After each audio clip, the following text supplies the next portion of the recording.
Buenos días, hermanos. Vamos a empezar a estudiar nuestra clase de la iglesia de Pérgamo.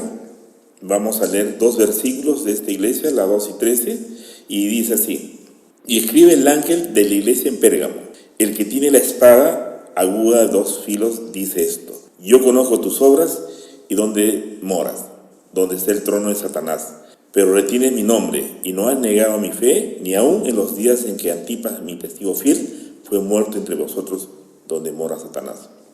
Vamos a hacer una descripción de lo que significa la ciudad de Pérgamo. Pérgamo era la capital de la provincia romana de Asia. Por lo tanto, tenía una gran importancia desde el punto de vista administrativo. Algunos de sus reyes tuvieron la gran ambición de convertir a Pérgamo en una ciudad de la categoría de Atenas. Entre sus muchos edificios sobresalía su gran biblioteca. Se decía que contaba con más de 200.000 rollos de pergamino.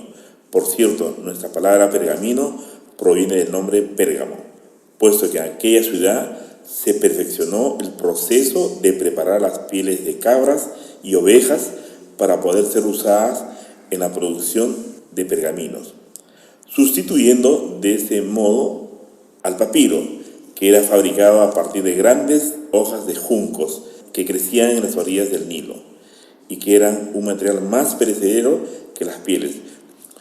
Otro imponente edificio era el gran altar de Zeus. Pérgamo era centro del culto al emperador, y en época tan temprana como el año 29 a.C. ya contaba con un templo dedicado a Roma y a Augusto. A las afueras de la ciudad se encontraba un templo curativo consagrado a Asclepio, dios de la medicina. Muchas personas acudían a este tipo de templos para ser sanados, y el de Pérgamo era especialmente famoso. Las técnicas usadas para sanar a los enfermos se basaban en su mayor parte en la magia y la superstición. Es curioso que el símbolo de Asclepio era una serpiente, la misma que perdura hasta nuestros días y es usada en la medicina y las farmacias. En cuanto a la iglesia cristiana en la ciudad de Pérgamo, no se nos dice en la Biblia nada en cuanto a su fundación, y es probable que fuera fruto del trabajo de Pablo y de sus colaboradores mientras estuvo en Éfeso durante su tercer viaje misionero. Vamos a empezar dando lectura al remitente de la carta. En el versículo 12 dice: Y escribe al ángel de la iglesia de Pérgamo, el que tiene la espada aguda de 2 filos, dice esto. Como sabemos, la espada corta, divide y separa.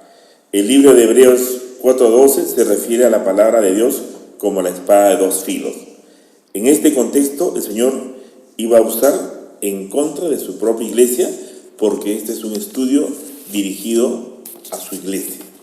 Ahora vemos cómo es que Cristo alaba a su iglesia. Lo podemos ver en este versículo.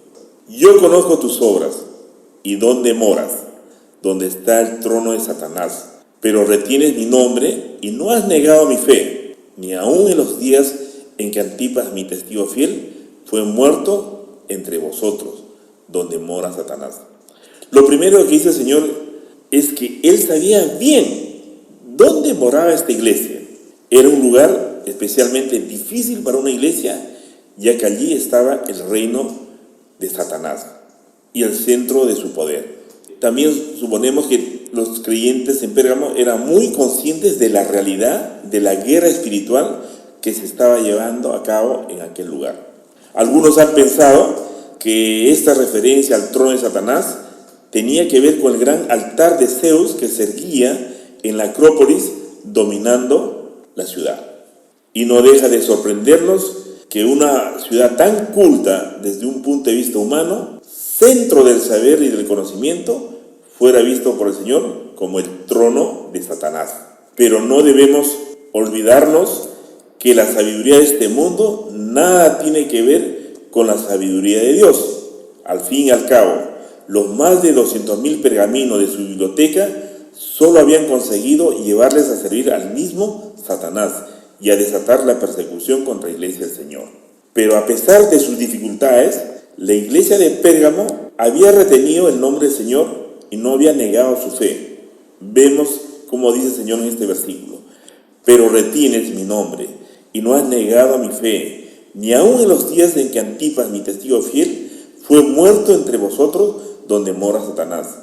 El Señor reconoce la fidelidad de su iglesia en medio de las difíciles circunstancias en las que se encontraba. Era un hecho que la oposición no había logrado debilitar el celo de los cristianos, ni siquiera cuando Antipas fue muerto entre ellos. En este sentido, es interesante notar la forma en que el Señor se refiere a él. Antipas, mi testigo fiel.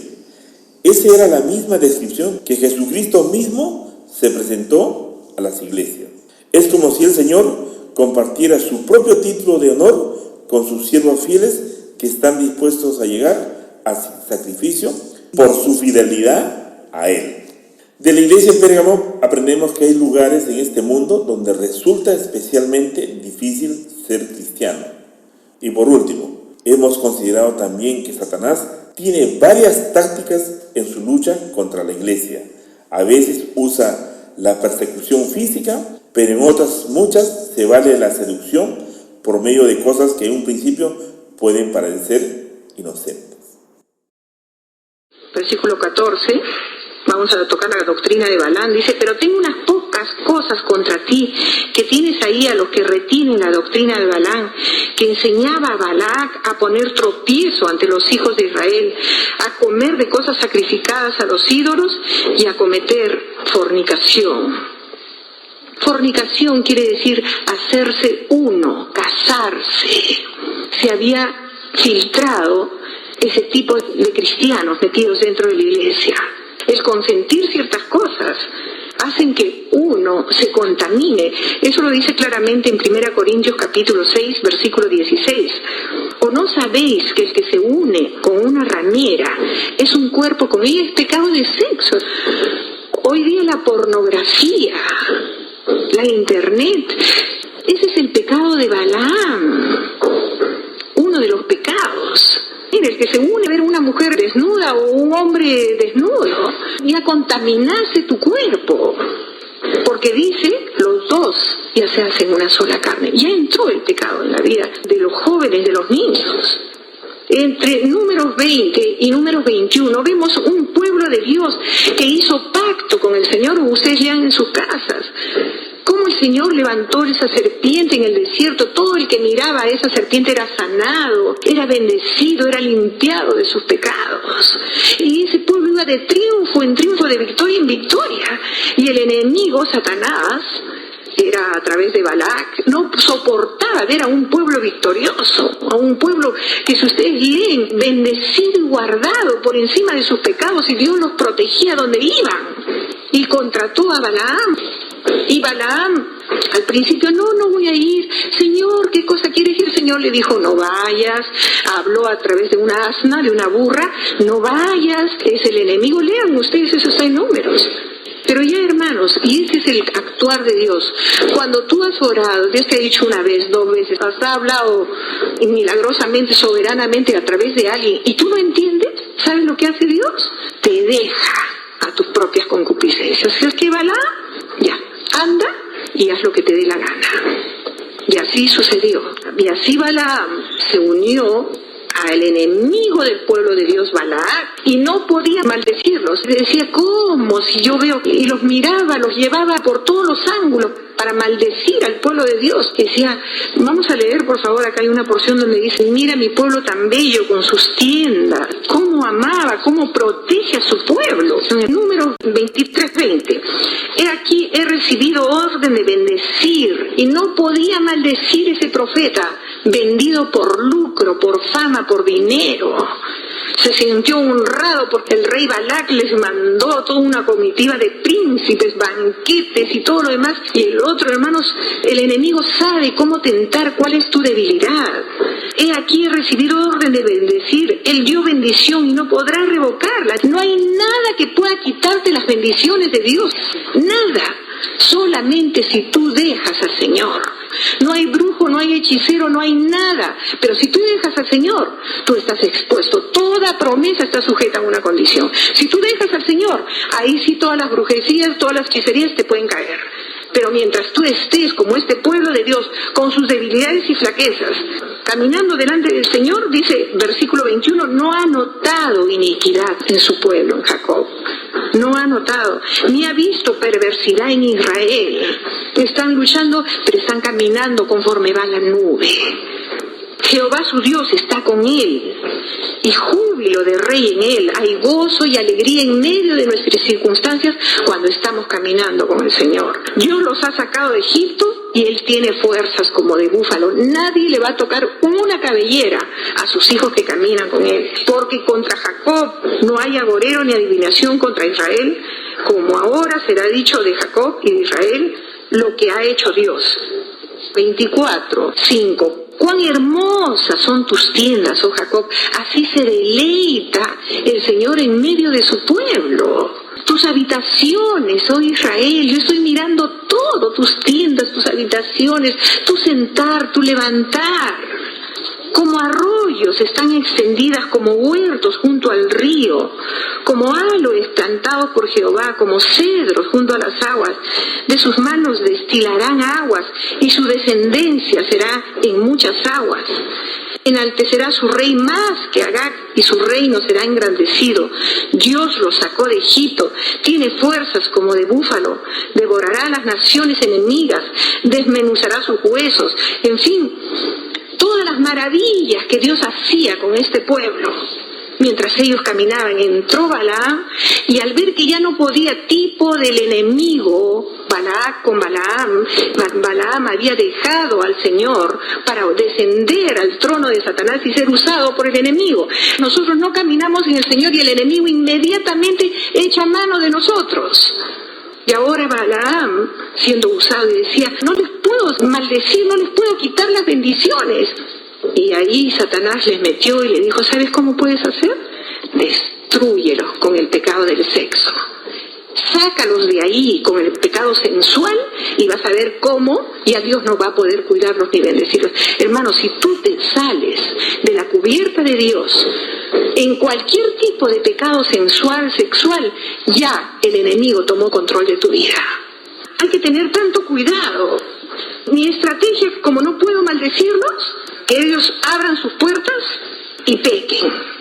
Y ellos inmediatamente les mandó, dice Balaam, dijo, ¿sabes qué? Mándenles mujeres, las moabitas, para que ellos sensualmente se muevan. Número 25, y vas a ver cómo ellos van a caer. Mándale gente moabita, yo me imagino que unos chicos guapísimos, hermosos, y unas chicas curvilíneas, y su corazón se les fue tras ellos. El pecado de la sensualidad es el pecado más terrible. Hermanos, y hoy en día cuiden a sus hijos. Por todo lado hay pornografía, hay sexo, la internet, aún la televisión. Y eso sabe el enemigo, el cual está reinando en este mundo. Ya no le interesa el mundo, le interesa el pueblo de Dios, le interesan nuestros niños, nuestros jóvenes. Hay un alto porcentaje del pueblo de Dios y de grandes siervos de Dios, pastores, ancianos, que están metidos en pornografía y ya el enemigo los tiene atrapados, no pueden salir. El pecado del sexo es uno de los pecados más graves, imposible casi de salir. Solamente con la sangre de Cristo y clamando a Dios. Cuiden a sus niños, cuiden a sus hijos, porque por ahí va a venir la pérdida. Y estén atentos, sean guardas de sus casas. La moda, gente, ay, no puedo dormir si no tengo la bota actual, que ya sabes qué, que no tiene que tener acá, que tiene que tener el taco bajo, que tiene que ser el color de acá. No, ya no me puedo poner la ropa del color del año pasado, que eran los colores brillantes, por decir, ahora está de moda los colores chillones, bajos, fosforescentes, no sé. Ay, esa obsesión, ese pensamiento, quítense de nosotros todas esas cosas. Vivamos mansamente, humildemente. El que tiene como si no tuviese, el que compra como si no comprase, disfrutando de lo poco, de lo mucho que Dios nos da. Un hijo de Dios tiene que vivir, hermanos, libre de todas esas espíritus de este mundo, que sin darnos cuenta sabe cautivar y enceguecernos. De repente estamos mirando lo que hacen los egipcios, los moabitas. Y ahí mandó todo un ejército de moabitas, todo un ejército de enemigos de Dios, y este pueblo cayó tremendamente. Ya no hay santidad, no hay una idea clara de la unión con Cristo. Estamos muchas veces adulterando y separándonos muy sutilmente de esa unión, de esa unidad con el Señor. En el libro de Hechos de los Apóstoles comienza la iglesia primitiva y se le llama los Hechos de los Apóstoles. Pero en el libro de Judas, la última carta de la Biblia, de un hombre, de un siervo de Dios que es Judas, y se le llama los Hechos de los Apóstatas. Porque así termina una iglesia militante. Una iglesia primitiva empezó con Hechos de los Apóstoles y la iglesia actual termina con los Hechos de los Apóstatas. Apóstata, para que aquellos que tomen nota, quiere decir separación, divorcio. Cuando uno apostata de la fe, quiere decir que uno se ha separado y divorciado de Dios. Saúl apostató de la fe y David casi. Dios condena tremendamente esa separación. Por eso él dice claramente, separados de mí, nada. Absolutamente nada. Ya te separas de Dios y ya el enemigo, ya inmediatamente tomó control. Si él ha estado ahí el enemigo como Balaam, por este ángulo, por este otro ángulo, por aquí y por allá, ¿cuál es su débil? Hasta que produce esa separación, inmediatamente el enemigo toma control de tu vida. Judas en el versículo 11, ¡ay de ellos! Porque han seguido el camino de Caín y se lanzaron por lucro en el error de Balaam. Hoy día es el Dios dinero, y el dinero, cuando Dios ha prometido que no hay justo desamparado. Y si uno pasa cualquier momento crítico es momentáneo, porque Dios va a bendecir, dice, la obra de tus manos, va a prosperarla. Y de alguna manera Dios enviará ayuda de lo alto para su pueblo. No hay pueblo, no hay justo. Dice, David le dijo estas palabras ya cuando moría. No he visto justo desamparado, ni tú ni tu descendencia que sean mendigos, que viven en miseria. Pero no hay saciedad. Y gloria a Dios si Dios nos bendice y nos da. Que tampoco estoy fomentando ninguna ociosidad. Hay que trabajar, pero Dios es el que dice que enviará la bendición y nos alcanzarán. Cuando nosotros no estamos buscando la bendición, estamos caminando y corriendo y haciendo las cosas en el nombre de Dios, van a venir las bendiciones y nos van a alcanzar, dice Deuteronomio. Segunda de Pedro, capítulo 2, versículo 15. Han dejado el camino recto, se han separado, la puerta estrecha. Si te viene el sufrimiento, pásalo. Hay tiempo de lloro y tiempo de gozo. Por la noche durará el lloro, pero a la mañana siguiente va a venir el gozo y la alegría, dice el salmista. Han dejado el camino recto y se han extraviado siguiendo el camino de Balaam, hijo de Beor, el cual amó el premio que le dio el príncipe de este mundo, el trono de Satanás. Si postrado me adorares, haz solamente esto. Sé un poquito benevolente con esto que está mal. Pásale la mano a tu hermanito que está full de sentimientos y dirá, ay sí, he pecado, te viene el hermanito, pero Dios conoce mi corazón. Ay sí, no te preocupes, ya Dios te perdonó, ya no llores. Hermanos, yo le digo, sigue llorando por tu pecado. Por eso, y agrégate un poco más. De verdad, cuando yo lloro, hermanos, si estoy preocupada, estoy triste, me agrego todos los pecados habidos y por haber, para pedirle más perdón a Dios, que no me va a hacer daño. Unas cuantas lágrimas delante de Dios es muy bueno. Han dejado el camino recto y se han extraviado siguiendo el camino de Balaam, sensual, el cual amó el premio, la fama, y te pones de parte del que, te da unas cuantas palmaditas en el hombro y ya te pones de parte de lo malo. Nunca, dice, llamarás a lo malo bueno, sino que al contrario serás recto con el impío. Y lamentablemente vivimos en una iglesia donde los líderes quieren posición, quieren una iglesia grande. Lo único que yo quiero es que cada uno de nosotros tengamos un crecimiento vertical. Y el Señor añadirá y quitará. Pero lo más importante es que los pocos o los muchos que estemos, crezcamos en el Señor. El resultado es trágico, hermanos, cuando nosotros descuidamos nuestros principios, nuestras convicciones y sin darnos cuenta el mundo nos está absorbiendo, nos estamos haciendo uno con ellos. Miqueas 3:11. Sus jefes juzgan por cohecho y sus sacerdotes enseñan por precio y sus profetas adivinan por dinero y se apoyan en Jehová diciendo, ¿no está Jehová entre nosotros? No vendrá mal sobre nosotros. No va a pasar nada, Dios es bueno y Dios es misericordioso. Y eso no es verdad. Éxodo 34, versículo 12. Guárdate de hacer alianza con los moradores de la tierra, donde has de entrar, para que no sean tropezaderos en medio de ti. Cuida, mira. Es muy delicado unir nuestro corazón, dejarnos seducir, envolver. Pidamos discernimiento. El área sentimental y sensual es muy fuerte. Es como un vino, como dice, no bebas vino, porque el Hijo de Dios tiene que estar sobrio para poder discernir. Cuando tus sentimientos se involucran en cualquier decisión, en cualquier juicio que eres llamado a hacer, te neutralizas. Ya no sabes. ¿Verdad, no? Oye, pero me ha llorado tanto. Ay, pobrecita, ay, pobrecito. Que le pidamos al Señor que nos mantengamos firmes. Deuteronomio capítulo 7, versículo 2. No harás con ellas alianza, ni tendrás de ellas misericordia, fíjense. Hay que ser severo con el malo, dice la palabra. Y no emparentarás con ellas, no darás tu hijo a su hijo. No digan, ay, mi hijito va a ir a la casa del hermanito tal. Tú no sabes. Cada niñito tiene sus propias concupiscencias. Si tu hijo es débil por un lado y el otro es débil por otro lado, van a aprender sus malas costumbres. No darás tu hija a su hijo, ni tomarás a su hijo para tu hijo, porque desviará a tu hijo de en pos de mí, y servirán a dioses ajenos, y el furor de Jehová se encenderá sobre vosotros, y ahí el Señor va a sacar su espada. Él conoce todo intento de nuestro corazón, hasta cualquiera nos puede decir, ay, yo oro 8 horas al día, hermana. Y yo leo la palabra 4 horas. A mí me pueden decir cualquier cosa, pero Dios es el que conoce todo. Y dice, la ira de Jehová se va a levantar.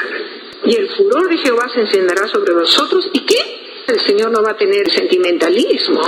Si tú estás mal, a lo malo es malo y lo bueno es bueno. Cuando no atacamos el pecado, entonces estamos haciendo partícipe de eso. Conversaciones, chismes, cuentos. Nosotros en vez de dejar las cosas claras, nos hacemos los tontos.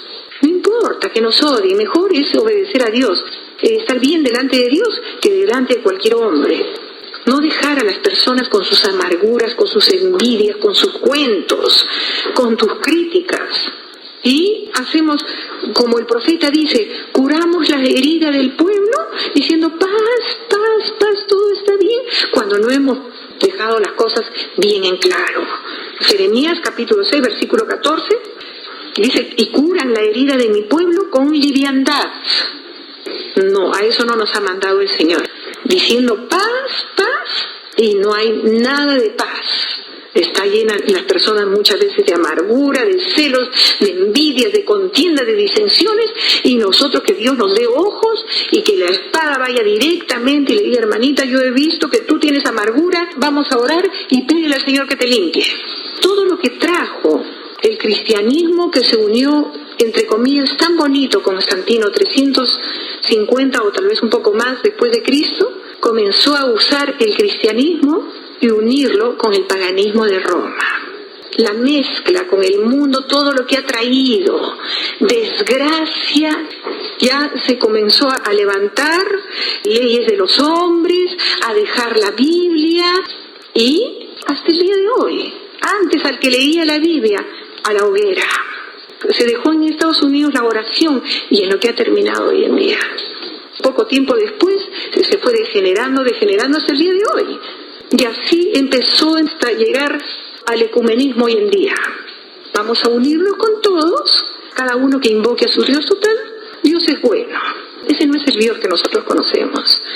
Solo a tu Dios amarás y solamente delante de Él te postrarás. No harás alianza con nada. Hasta el día de hoy vemos cómo cuando una persona se casa o se une con el espíritu de este mundo, tú y tu descendencia salen de la cobertura de Dios. no busquemos unirnos a nada, ya estamos unidos a Dios. El que cree en Cristo, el que está en Cristo, un espíritu es con Él. Desechemos las obras de las tinieblas y guardémonos y seamos celosos de nosotros, de nuestras casas, de nuestros hijos. No mezclarnos con ninguna idea y cosas extrañas y paganas. Y vamos a ver la recompensa y la bendición de Dios.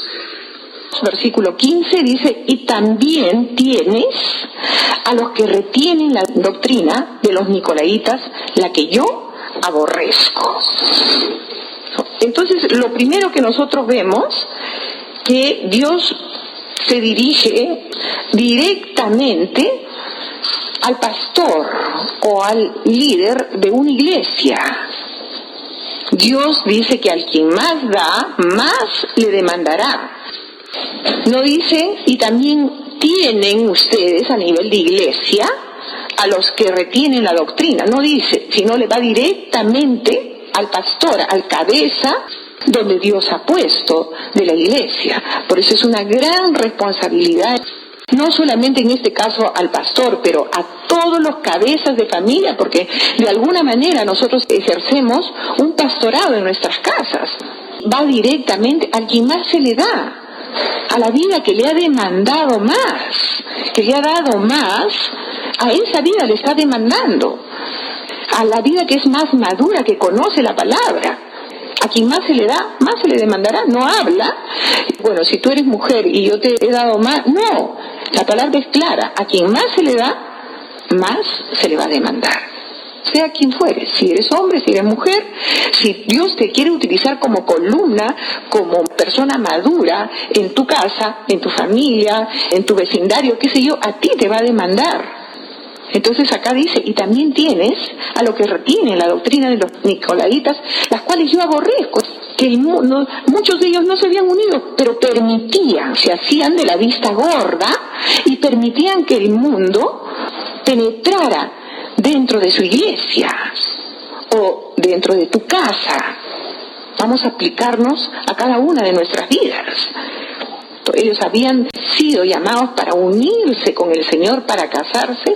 La amistad con el mundo es, todos lo sabemos, enemistad contra Dios. Y te va a llevar, un poquito de levadura va a leudar toda tu masa y tu casa y toda una iglesia. Ponernos firmes como padres, como líderes, y no dejar que el mundo penetre en nuestros hogares. No es que vamos a ir a atacar al mundo. Dios vino a este mundo, no atacó a nadie, dejó a Roma que siguiera haciendo todos sus abusos. Porque Dios dice, mire la venganza. No es que vamos a ir a atacar el mundo, sino que vamos a guardarnos en la medida que podamos. Todos tenemos seres queridos, muchas cosas que tratan de infiltrarse. Dios no quiere una partícula del mundo dentro de una iglesia cristiana y dentro de un hogar cristiano, un hogar sacerdotal. Los nicolaitas es una doctrina que se había infiltrado dentro de la iglesia para quitar la autoridad que Dios ha puesto al liderazgo que Dios levanta.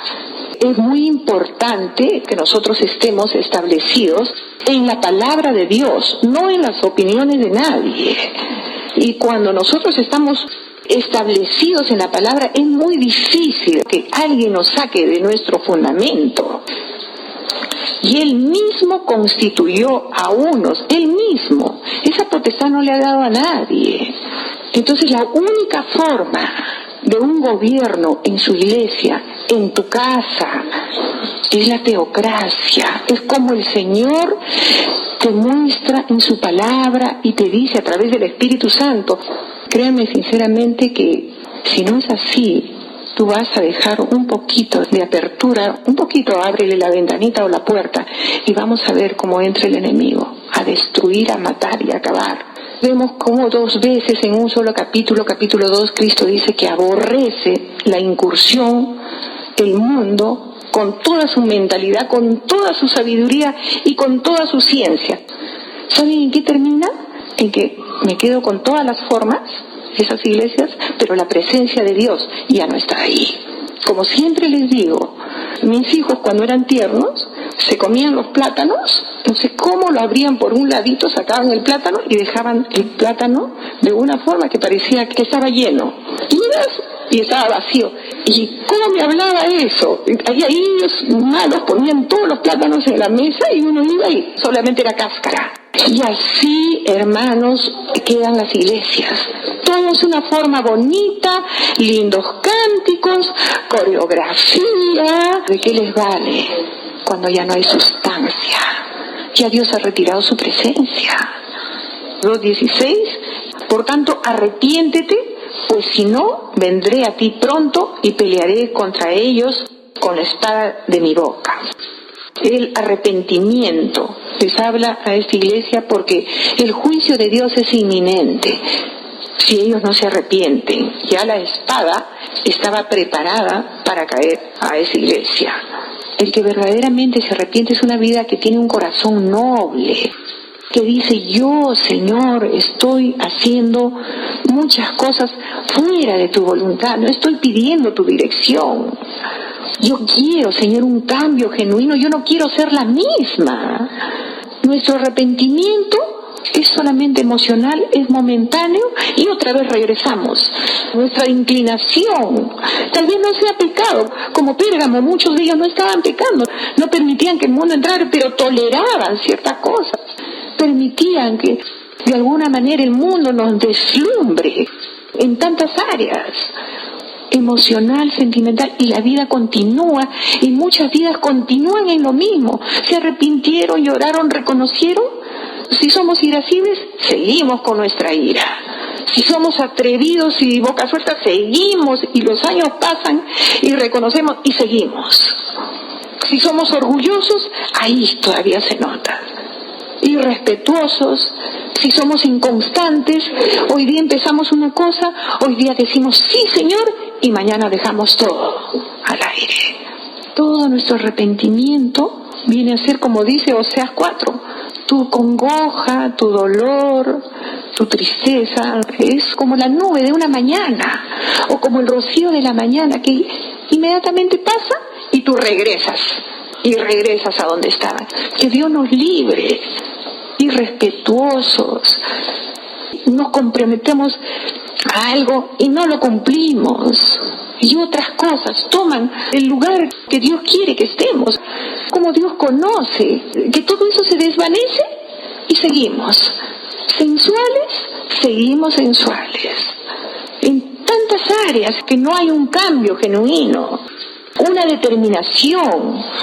No hay peor cosa que Dios condena la inconstancia, porque ha sido inconstante. El que persevere hasta el fin, el que es constante en lo que promete, en lo que hace, tiene que haber un clamor y un reconocimiento genuino. Y hermanos, créanme sinceramente, y lo digo por mí misma, nadie puede hacer nada por ti y por mí si tú genuinamente no te arrepientes y eres constante en esa decisión. Si tú eres celosa, tú eres envidiosa, pídele al Señor: Señor, límpiame. Yo no quiero seguir así, quiero un cambio. Y como dice Pablo, voy a golpear mi cuerpo y lo voy a poner en servidumbre, porque no vaya a ser que, habiendo sido un ejemplo para muchos, después yo misma venga a ser descalificada o descalificado. El hombre, el ser humano, si lo digo por mí misma, no quiere cambios. Y que Dios nos ayude, que no nos acostumbremos a seguir viviendo con nuestros defectos. Debemos ser testimonios vivos y reales en obediencia y sujeción. O como el caso de Absalón, se levanta contra el padre y por la democracia, por el voto popular, quiere ocupar el liderazgo. Pero ¿saben lo que hace David? ¡Qué lindo, hermanos! David no le interesaba el trono, no le interesaba el liderazgo, no le interesaba nada. Lo único que le interesaba era: ¿Dios me habrá desechado? ¿Dios ya no me permitirá estar en su tabernáculo para adorarlo, regresar? porque el tabernáculo estaba en Jerusalén. David había tenido que salir de Jerusalén. Vamos a leer esta porción. Estamos terminando 2 Samuel, capítulo 15, versículo 25 y 26. Pero dijo el rey a Sadoc, al sacerdote: vuelve el arca de Dios a la ciudad, o sea, Jerusalén. Si yo hallare gracia ante los ojos de Jehová, él hará que vuelva y me dejará verla y a su tabernáculo. ¿De qué se preocupaba? De su presencia. No se preocupaba del reino. 26. Y si dijere: no me complazco en ti, aquí estoy, haga de mí lo que bien le pareciere. Se ponía delante de Dios: y que se haga tu voluntad. Pero lo único que quería él, deleitarse en la presencia de Dios. No era tanto el reinado ni el poder. David sabía que lo único que lo iba a hacer estar firme y bendecir era la presencia de Dios, estar en su voluntad. 2:17 dice: el que tiene oído, oiga lo que el Espíritu dice a las iglesias. Al que venciere, daré a comer del maná escondido, y le daré una piedrecita blanca, y en la piedrecita blanca ha escrito un nombre nuevo, el cual ninguno conoce, sino aquel que lo recibe. El maná fue guardado en el arca para recordar de generación en generación. El maná era el alimento que Dios enviaba a través de Moisés.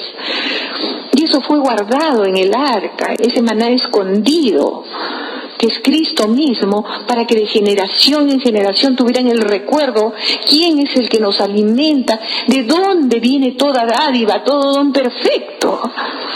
Ellos eran sustentados día a día en ese entonces, del cual nosotros recordamos cuando leemos la palabra, quién es ese maná diario que hoy día nos da de comer.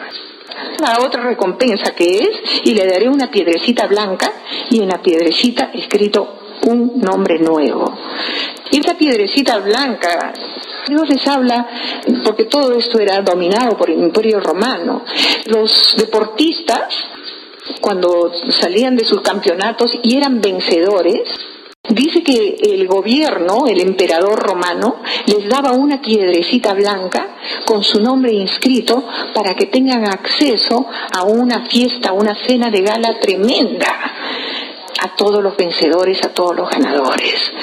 Y eso es lo mismo, con esa misma ilustración que Dios nos dice, que nos va a dar ese pleno acceso a esas bodas del Cordero, a esas cenas, a su misma presencia, con un nombre nuevo, generalmente un nombre nuevo que nadie lo conoce. Cuando el esposo la llama a su esposa: oye, cuchi, chichi, no sé, negrita, gordita, blanquita, no sé. Es un nombre que Dios, si lo dice, es porque nos lo va a dar. Como cambió los nombres a Sarai: ya vas a ser madre de muchos. Yo no sé cómo lo hará, pero Dios lo va a hacer. Nos va a dar eso, y el pase a ese banquete, a esa cena, a su presencia. Entonces ese nombre nuevo solamente es una señal de la intimidad, de la comunión que tiene el esposo con la esposa. Eso es lo que Dios habla, ¿no? Y eso es lo que Dios quiere. El arrepentimiento. Nos pide al final: arrepiéntanse. Solamente le dice Pérgamo: arrepiéntanse por tolerar ciertas cosas en tu iglesia, en tu casa, en tu vida primeramente, y vas a ver cómo yo me voy a hacer cargo de lo demás. Lo único que pido, han sido corregidos, enseñados, lo único que pido es arrepentimiento genuino y ser constantes, hermanos. Finalizando ya este estudio de la iglesia de Pérgamo, quería añadir algunos puntos. Balaam fue comprado para maldecir a su pueblo, como todo esto ya lo hemos escuchado. Pero no pudo, porque a los que Dios había bendecido, nadie los podía maldecir. Y por lo tanto, Balaam, con Balac, tipo del enemigo, tenía que utilizar otras estrategias. Y lo que hizo, como ustedes saben, llevó a unas moabitas al campamento de los israelitas para que pecaran. Y logró su objetivo. Lamentablemente, así es el enemigo. Está buscando la forma, el lado débil para hacer caer al pueblo de Dios. Pensarían los del pueblo de Dios: ¿qué hay de malo socializar con ellos? ¿Por qué no comer cosas tan deliciosas? Era sacrificado a los ídolos. ¿Por qué hacer caso a Moisés? Total, Moisés era un viejo y no entendía las inquietudes de los jóvenes en ese momento. Y de esa forma se introdujo esta doctrina en la iglesia del Dios Santo. El Señor lo trae a memoria. Usa, como hemos dicho en la introducción, el Antiguo Testamento para ilustrar la decadencia o la debilidad de su pueblo. Satanás tiene muchas estrategias para hacer pecar a los hijos de Dios. Si no es la persecución, será la seducción, de acuerdo a cada área débil del creyente. Tal vez en Pérgamo no practicar de esas fiestas paganas, de esos donde se servían los sacrificios a los ídolos, era separarse de la sociedad. Y la presión sería tan fuerte que había algunos miembros de la iglesia que se adaptaron a estas costumbres paganas para evitar la persecución, el qué dirán. Tal vez pensarían, ellos necesitan ser predicados. Es necesario adaptarnos a estos nuevos tiempos. En fin, hay 50.000 excusas, hermanos, para no estar en la perfecta voluntad de Dios. Y las consecuencias de hacer estas concesiones es sumamente peligrosa. Tanto les hablo a los jóvenes como a los mayores. Lamentablemente el cristiano de hoy ya no se distingue del mundano. Anhelan ser aceptables, ser reconocidos por ellos. Así tal vez como en Pérgamo. No solo participaban con ellos, sino también aceptaban sus doctrinas, porque el enemigo no se va a conformar con que solamente participes y vayas. Poco a poco te va a ir atrayendo y te va a ir seduciendo de tal manera que tú vas a querer y anhelar lo que ellos tienen. La doctrina de los nicolaitas, por otro lado, eran casi lo mismo, religiosos, que vivían de apariencia, sin sujetarse a nadie, no aceptaban liderazgo, vivían como los mundanos, siendo religiosos. La tolerancia hoy en día está en plena moda, como ustedes sabrán. Este era el segundo problema que Dios les dice a los de Pérgamo. Les dice que Él aborrece estas doctrinas. Sus líderes no estaban firmes. ¿Se acuerdan de Esmirna? Esmirna aborrecía a los nicolaitas, a esta manera de comportarse de estos religiosos. Y el Señor le dice, en pocas palabras, tú aborreces lo que yo también aborrezco. Ese debe ser nuestro sentir. Tenemos que amar lo que Él ama y aborrecer lo que Él aborrece. Y Dios les da el remedio para todo pecado a través de todos los siglos, que es el arrepentimiento. Les dijo que tenía su espada preparada. Esta misma acción fue castigada hace 2000 años en medio de su pueblo. Balaam, este hombre usado por el enemigo, fue muerto a espada. Si ustedes leen en Números 31:8, van a saber cómo lo mataron a este hombre a espada, y fue la espada de Dios. Los estándares de Dios, hermanos, nunca cambian. Él sigue, como hemos visto, con su espada en la mano para cortar el pecado en su iglesia. Es como este virus. ¿Qué hacemos? Primero, reconocer que estamos enfermos para curarnos. Por eso dice, el que encubre sus pecados no va a prosperar. Mas el que los confiesa y se aparta alcanzará misericordia. ¿Quién va al doctor para encubrir su mal? Al contrario, queremos que nos digan qué tenemos. Y segundo, saber que es altamente contagioso vivir entre hermanos contaminados. Por eso es tan severa la palabra y no vamos a ir a los capítulos que ustedes conocen. Tenemos que tener el cuidado de aislar al contaminado. ¿Quién quiere estar con una persona que tiene COVID? Dios no les dijo que salieran de Pérgamo, que se escaparan y que huyeran. Porque sí se puede, hermanos, separarse de la contaminación en el lugar donde vivamos. Solo les dijo que se cuidaran, que no tengan ahí a los que retienen esas doctrinas. En el versículo 17, hermanos, dice, el Señor llama a escucharlo. El que tiene oído, oiga lo que el Espíritu dice a las iglesias. Ese llamado también es para nosotros. No asumamos que todo está bien en nuestra vida porque hacemos una cosa o la otra, como Pérgamo. No importa cómo nos vemos, sino cómo nos ve Dios. Nosotros vamos a querer ver lo mejor de nosotros. Hermanos, y escuchemos, anhelemos la voz de Dios. Si escuchamos a su Espíritu Santo hoy, no endurezcamos nuestros corazones, más bien que seamos sensibles a su voz. Porque hay una promesa, hay una recompensa. Al que venciere le daré de comer el maná escondido. Y le daré una piedrecita blanca escrito con un nombre nuevo. 2 promesas para el que vence, para el que escucha su voz, escucha su llamado. Primera promesa, dará a comer el maná escondido, que es el alimento espiritual que es y fue de su pueblo. Ellos dependían de ese sustento cada día. Hoy necesitamos ese maná, hermanos. Hoy más que nunca, para no ser vencidos de lo malo. Ellos comían de lo sacrificado a sus ídolos.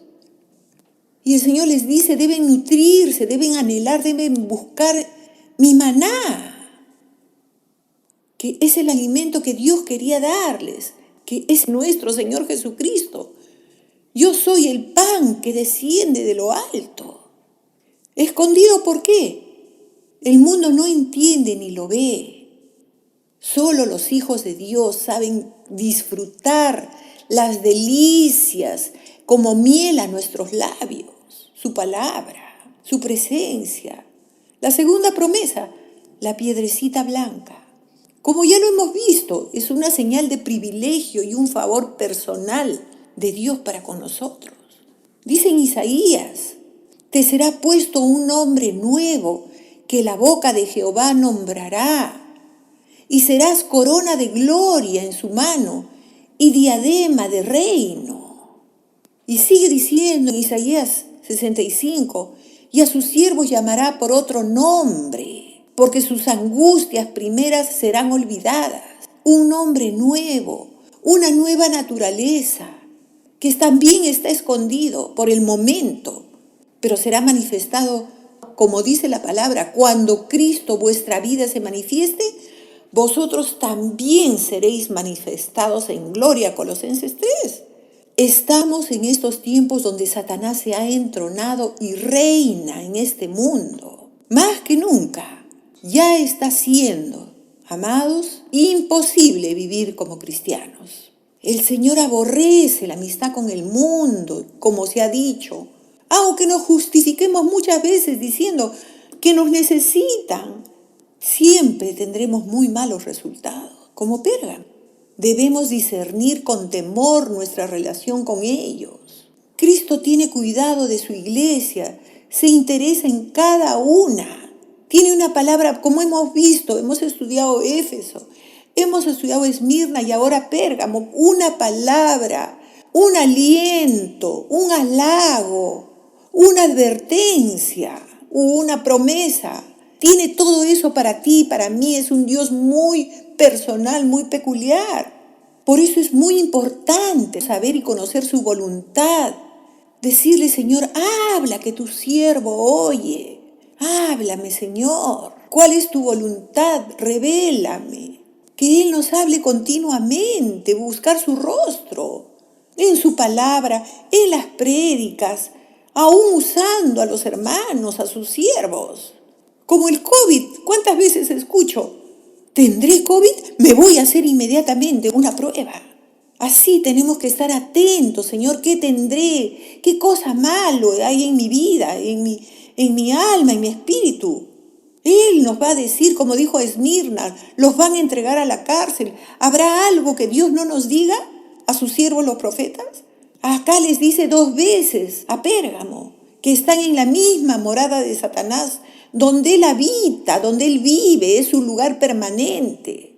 Pero gracias a Dios ellos permanecieron firmes, retuvieron su nombre y no negaron su fe. Pero había una cosa, que eran permisivos, estaban siendo seducidos. Todos somos influenciables, hay que cuidarnos de eso. No debemos de ser de tropiezo los unos para con los otros. Debemos de tener cuidado de todo nuestro ser, porque nos están mirando. Debemos de abstenernos de muchas cosas. Si la comida es ocasión de caer, no lo haré, decía Pablo. Si tu vestimenta está influenciando de alguna manera mal, hermana, toma cuidado. Tu vocabulario, tu manera de expresarte, aún de mirar, para no hacer caer, como decía Pablo a mi hermano. Eso es el amor. Es inevitable que vengan tropiezos, dice el Señor, pero ¡ay de aquel por quien vienen! No podemos en estos tiempos ser una mala influencia para nadie, ni para el mundo, ni para su iglesia, ni para nadie. Cuidémonos del testimonio que hay en nosotros de Dios. Preocupémonos por complacer a Dios y no a nosotros mismos ni a ningún hombre. La santidad era lo más importante para Pérgamo. ¿Por qué? Porque estaban siendo influenciados conforme a los deseos de este mundo, al molde de ese mundo. Eran fieles a Cristo, pero había algo que tenían que corregir. Hermanos, ¿hay algo que tú tienes que corregir en tu vida? Esa es la pregunta. Tienes que ir a Dios. El remedio, la solución, podemos tener muchas cosas buenas, pero ¿qué está viendo Dios en contra de nosotros? ¿Somos influenciables como Pérgamo? ¿Anhelamos el mundo? ¿Valoramos mucho las cosas que hay en este mundo? ¿Querían competir con el mundo, con su cultura, con su moda, socializar con ellos? La palabra dice claramente, salid de en medio de ellos y no toquéis lo inmundo, los que llevan los vasos santos, los que de alguna manera se han limpiado de toda contaminación. El príncipe de este mundo se presentará como un ángel de luz cuando no pueda atacarte directamente, como a Pérgamo. Te querrá seducir. De alguna manera, Él conoce tus áreas débiles. Satanás está entronado en este mundo. Y nosotros, los que verdaderamente queremos ser agradables, queremos ser esa iglesia de Esmirna, que no tenía nada, ninguna tacha, como Daniel, como José, pidámosle al Señor, cantemos. En este mundo donde reina Satanás, que Él reine en nuestros corazones, en nuestras vidas. Digámosle, reina en mí, tú eres mi soberano, mi Dios, mi amo.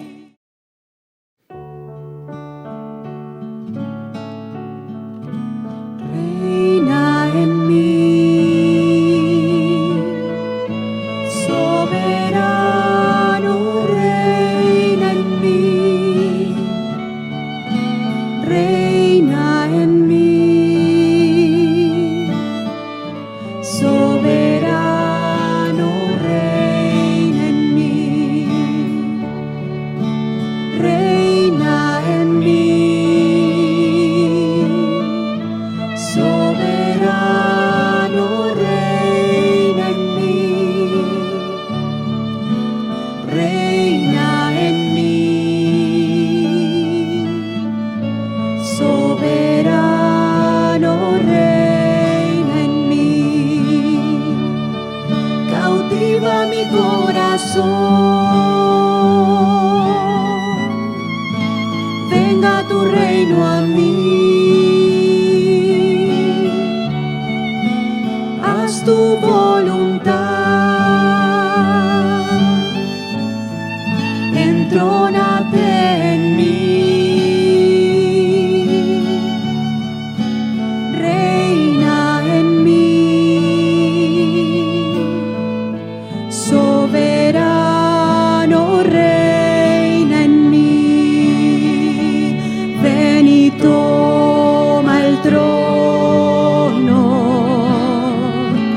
ven y toma